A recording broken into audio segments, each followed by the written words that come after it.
It started with a smirk. Jimmy Kimmel leaned into his monologue, tossing a sly glance toward the camera as if to warn the audience that something was coming, something unpredictable. And when Johnny Depp walked onto the stage dressed in muted earth tones with that signature swagger, no one could have predicted how fast the laughter would die. The lights were hot, the applause thundering, but Johnny's eyes scanned the studio with quiet caution. He took his seat opposite Kimmel, who smiled just a little too wide. "Ladies and gentlemen," Kimmel grinned, "Captain Jack Sparrow has docked his ship here tonight, hopefully sober this time." The audience laughed, but Depp didn't. He chuckled, sure, a single dry note.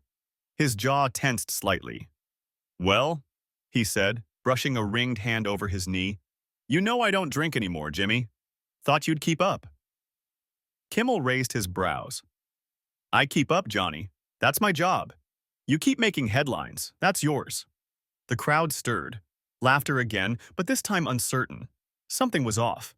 The banter continued, but each of Jimmy's comments grew barbed. "So how's it feel being Hollywood's most controversial pirate, on screen and off? Do you ever miss when people talked about your roles more than your courtrooms? I gotta say, the way you testify, you should get an Emmy." Each jab was wrapped in late-night charm, dipped in sugar and delivered with a chuckle. But Depp's smile faded with each one. His posture grew sharper, less relaxed, more ready. He leaned forward, his voice a low rumble. "You think that's funny, Jimmy?" Kimmel shrugged. "It's a joke show, Johnny. You knew that when you walked in." Depp's stare locked on Jimmy's. "There's jokes, and then there's baiting a man for ratings." The crowd gasped. Suddenly, it wasn't just an interview. It was a standoff. Jimmy tried to recover. "Come on, man, don't be so sensitive." Depp cut him off. "You want sensitive? Ask your writers to get more creative. I've faced mobs more original than you." The tension snapped like a live wire. The director gestured wildly behind the camera. Producers whispered into headsets. The band quieted. But the men on stage were locked in. Kimmel, half smiling now, tried one last swing. "So what's next, Johnny? Another memoir? Maybe one where you're the hero this time?" Depp stood up. The chair screeched. The crowd gasped. Jimmy froze. Johnny Depp adjusted his cuffs, stared Jimmy in the eye, and said, "You're not funny, Jimmy. You're desperate." And with that, he walked off the stage. The silence that followed was deafening. The moment Johnny Depp disappeared behind the curtain, the studio seemed to lose its heartbeat. Kimmel sat motionless in his chair, blinking as if trying to rewind time with sheer force of will. The audience murmured, stunned. No outro joke. No band flourish, just a low, nervous rumble of people realizing they'd witnessed a rupture in real time. From backstage, cameras caught a quick glimpse of Depp pacing, fists clenched, his jaw locked in fury. A crew member tried to hand him water. He waved it off. Inside the control room, producers scrambled. "Do we cut?" one asked. "Keep rolling," another replied. "This is gold." Back on stage, Kimmel finally spoke, a forced chuckle in his throat. "Well, that escalated faster than Pirates 3's budget." A few strained laughs echoed. Most stayed quiet. Kimmel leaned toward the camera. "Folks, sometimes we toe the line. Tonight, maybe I did a tap dance on it." Backstage, Depp stood near the exit, seething. A young assistant approached cautiously. "Mr. Depp, do you want us to arrange a car?" He shook his head. "No, I'll walk." A moment passed, then he turned. "Actually, get me a mic." The assistant blinked. "A mic?"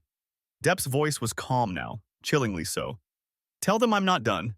Inside the studio, Kimmel continued filling time, making awkward banter with the crowd. But then the house lights shifted. A signal. The crowd looked toward stage left. Depp was walking back. The audience buzzed like a live wire. Phones were raised. Gasps rippled. Jimmy's eyes widened. "Back for round 2?" he said, forcing a grin. Depp didn't smile. He stood at center stage, not returning to the chair. "I thought I could ignore it," he said. "Brush it off like another roast joke, but I've done enough of that in life." The audience was silent. Depp's voice was steady. "You called me a punchline, Jimmy, but I've lived the kind of life people turn into movies. I've seen love and violence. I've built a career that no late-night dig can reduce. Kimmel shifted in his seat, expression unreadable. And maybe you think this is still funny, Depp added. Maybe you think viewers want humiliation over honesty, but I'm not here for laughs. I came to speak. You chose to provoke. There was a pause, long enough to feel heavy. Then Johnny dropped the mic. Not metaphorically, literally. The thud echoed across the studio floor. He turned once more and walked off. For good. The show never recovered that night. The mic still echoed in the collective memory of everyone present. Johnny Depp's literal drop had been seismic. The sound of it reverberated not just through the studio, but through the internet. By the time Kimmel awkwardly ended the segment and rolled into a commercial, the clip was already trending. Johnny Depp drops mic on Kimmel, literally. Depp calls Kimmel desperate on live TV. Memes, breakdowns, reaction videos, a wildfire. In the green room, Depp sat alone. Lights dimmed. The air was thick with static tension. An assistant placed his phone on the table. "It's everywhere, sir." Depp didn't respond at first. He reached for the device. Notifications exploded across the screen. Mentions, hashtags, split opinions. Some called him a hero, others a diva. But one thing was certain. He had everyone's attention. Meanwhile, Jimmy Kimmel paced backstage. Gone was the cheeky host. In his place stood a man visibly rattled. "Did he just hijack my show?" he muttered to his producer. "No, Jimmy," the producer replied flatly. "He hijacked the narrative." The next day, every outlet ran the story. Late-night rival shows roasted Kimmel. Even Fallon joked, "Guess Johnny Depp was more dead man than deadpan." Kimmel fumed. He went live on Instagram, visibly trying to laugh it off. "Come on, it's Johnny Depp. The man wears scarves in summer." Of course he was going to be dramatic, but the comments weren't kind. "He clowned you. Depp 1, Kimmel 0. You poked the wrong pirate." Kimmel decided to strike back. Live.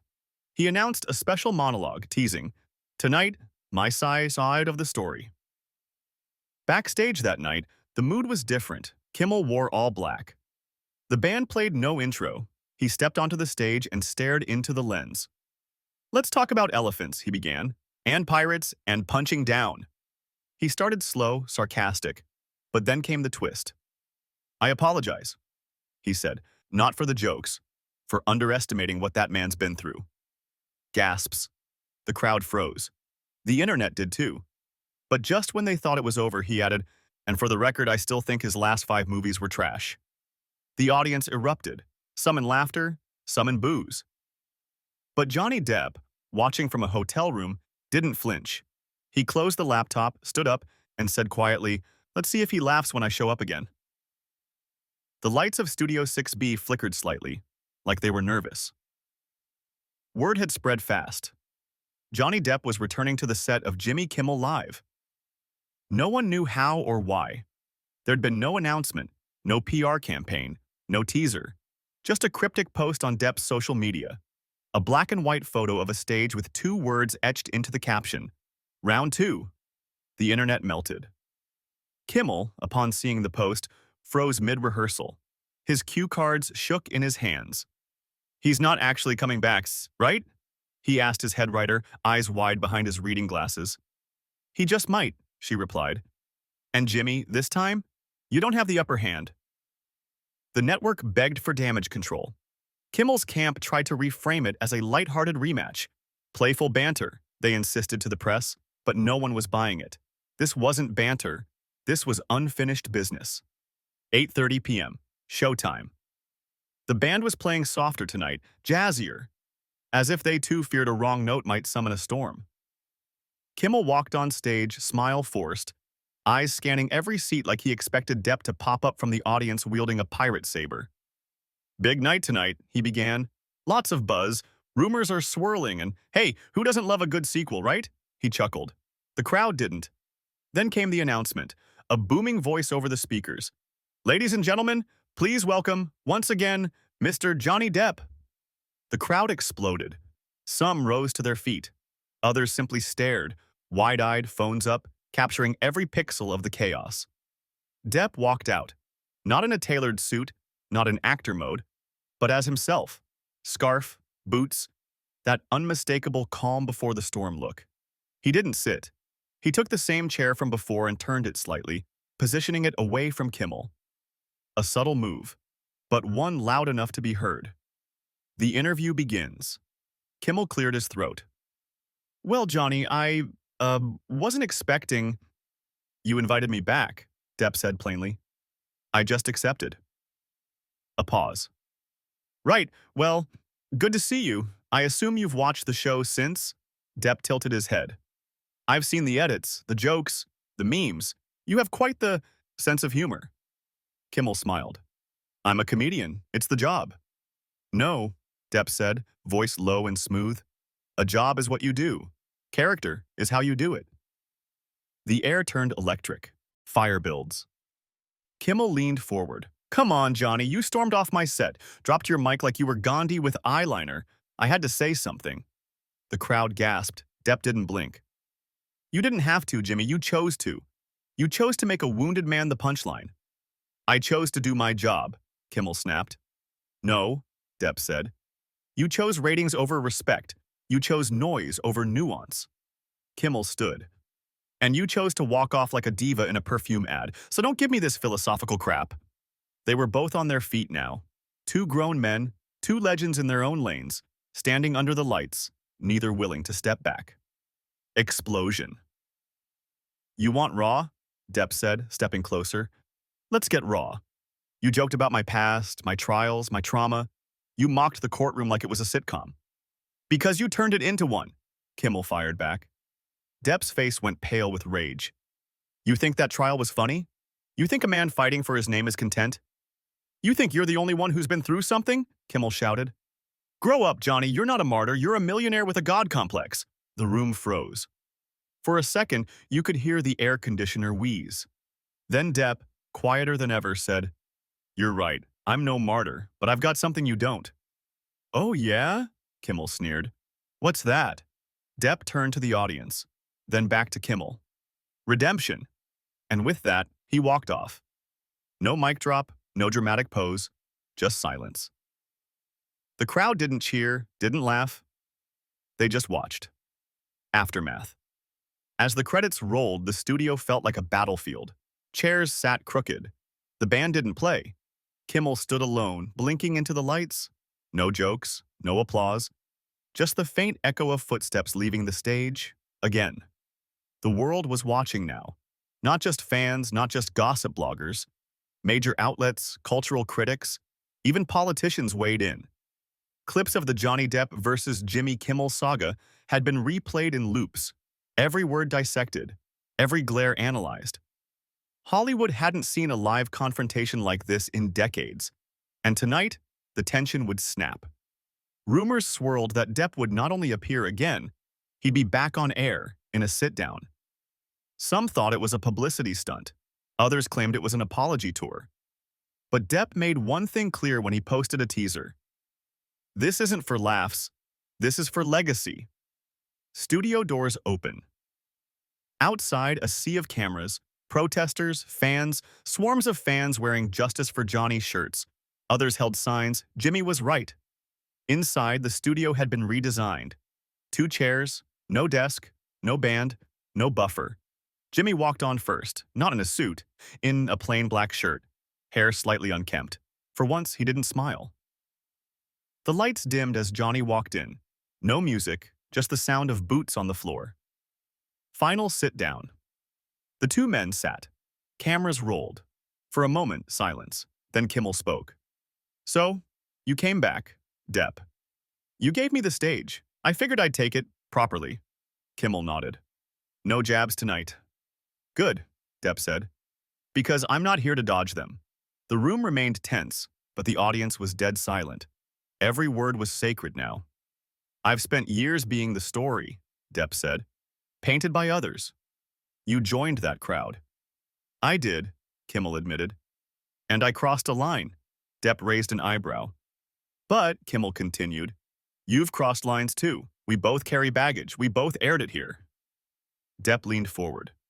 And yet only one of us was laughing. The confrontation peaks. Kimmel stood. What do you want from me, Johnny? Depp stood too. Nothing now. You already gave me what I needed. What's that? Your silence. The crowd gasped again. Kimmel clenched his jaw. You think you won? Depp looked around the studio. There are no winners here, Jimmy, only lessons. He turned to the camera. To anyone watching, never let your story be rewritten by someone who only shows up to punchlines. Kimmel, quiet now, simply nodded. The air hung heavy. Then, without another word, Depp stepped forward, offered his hand. A long beat. Kimmel looked at it, took it. They shook, firm, deliberate, unsmiling. Then Depp turned and walked out.